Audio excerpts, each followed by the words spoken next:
코리아 소사이어티 캐슬린 스티븐스 이사장님, 토마스 번 회장님, 함께하신 귀빈 여러분 반갑습니다.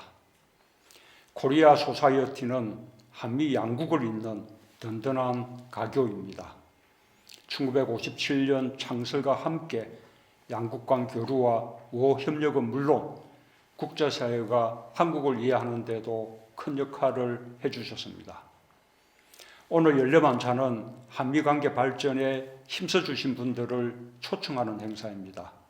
이 중요한 행사를 통해 감사의 인사를 전하게 되어 매우 기쁩니다. 코로나 때문에 여러분을 직접 뵙지 못하고 부득이 영상으로 감사와 축하의 마음을 전하게 되었지만 양국이 함께 하고자 하는 마음만큼은 그 어느 때보다 커졌다고 생각합니다. 귀빈 여러분, 어려운 때일수록 진정한 친구를 생각하게 됩니다. 오늘 이 자리에 함께하신 살바토르 스칼라토 뉴욕주 참전용사회장님은 미 해병대 1사단의 용사로 사선을 넘나들며 싸우신 분입니다.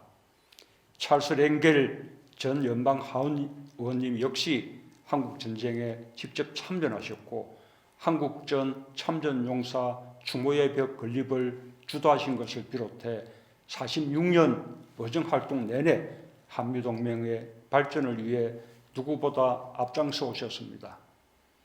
한국인들은 두 분을 포함한 수많은 참전용사들을 진정한 친구로 여기고 있습니다. 지구 반대편 이름도 생소한 나라에서 자유와 평화를 위해 함께 싸워준 친구들을 한시도 잊은 적이 없습니다. 오늘날 굳건한 한미동맹도 참전용사의 희생과 헌신으로 시작되었습니다. 스칼라토 회장님, 찰스 랭겔 전 의원님, 그리고 두 분이 대표하는 모든 참전용사 여러분, 벤 플리트상 수상을 한국 국민과 함께 축하드립니다. 한미동맹의 정신으로 경제협력을 이끌어온 박용만 회장님을 비롯한 대한상공회의소 관계자 여러분, 양국과 문화교류의 핵심 역할을 해준 BTS 여러분의 수상도 축하합니다. 귀빈 여러분, 지난 67년간 한미동맹은 더 단단해지고 성숙해졌습니다. 헬밍으로 출발한 한미동맹은 한반도 평화의 핵심 축이 되는 평화안보동맹으로 거듭났고 대한민국의 자유와 인권, 역동적 민주주의를 성취하는 데도 든든한 보호막이 되었습니다.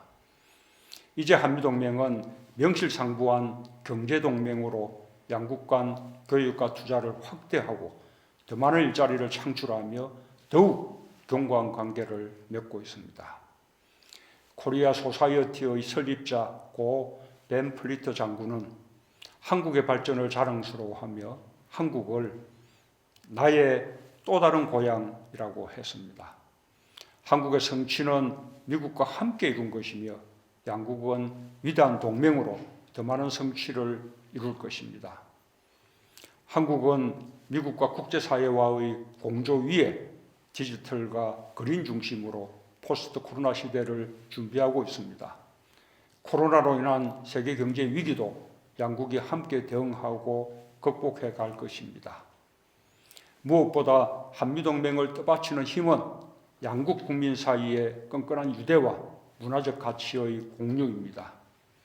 250만 재미동포들은 미국 사회의 당당한 일원이자 한미 우호 정전에 있어 가장 중요한 자산입니다. 5만 명에 이르는 한국 유학생과 3천여 명의 미국 유학생은 더 풍성한 양국 관계의 미래를 예고합니다. 한국의 신세대는 한국적 감수성에 인류 보편의 메시지를 담아 세계와 소통하고 있습니다. 한국 문화가 아카데미와 빌보드에 진출할 수 있었던 것도 오랫동안 양국이 문화의 가치를 공유해온 결과입니다. 우리의 동맹은 코로나 위기에서도 빛났습니다. 한국이 초기 코로나 발생국으로 어려움을 겪을 때 미국은 투명성, 개방성, 민주성에 기반한 한국의 방역 대응을 신뢰하며 한국발 여행객의 입국 허용을 유지해 주었습니다. 한국은 지난 4월 국내 코로나 확산이 심각한 상황 속에서 진단 키트를 미국에 최우선적으로 제공했고 참전 용사들을 위한 50만 장의 마스크를 포함해 250만 장의 마스크를 우정의 마음으로 전달했습니다. 지금의 위기는 어느 한 국가의 힘만으로 이겨낼 수 없습니다. 한미동맹의 힘을 다시 한번 발휘할 때입니다. 최근 트럼프 대통령은 한국의 G7 정상회의 참여를 요청해 주셨습니다. 양국 간의 깊은 상호 신뢰를 바탕으로 국제적 위상에 걸맞은 한국의 책임과 역할을 요구한 것으로 생각합니다. 한국은 이러한 요구에 부응할 것입니다. 코로나 대응을 위한 국제 공조에 적극적으로 협력할 것입니다. 이제 한미동맹은 지역 차원을 넘어 글로벌 이슈에 함께 협력하며 새롭게 진화하고 있습니다. 전통적인 안보 협력과 경제, 사회, 문화 협력을 넘어 감염병, 테러, 기후변화와 같은 초국경적 위기에 함께 대응하며 포괄적 동맹으로 그 지평을 넓혀가고 있습니다. 양국이 코로나 위기 극복의 선두에 서고 더 굳건한 동맹으로 새롭게 도약해가길 기대합니다. 기분 여러분, 올해는 한국 전쟁이 발발한 지 70년이 되는 해입니다. 나는 유엔 총회 기조연설을 통해 한반도에서 전쟁이 완전히 영구적으로 종식되어야 함을 국제사회에 호소했습니다. 종전선언이야말로 한반도 평화의 시작이며 한반도의 항구적 평화만이 참전용사들의 희생과 헌신의 진정으로 보답하는 길입니다. 지난 2018년과 2019년 남북정상회담과 북미정상회담으로 한반도 평화 프로세스의 실질적인 진전이 있었지만 지금은 대화를 멈춘 채 호흡을 가다듬고 있습니다.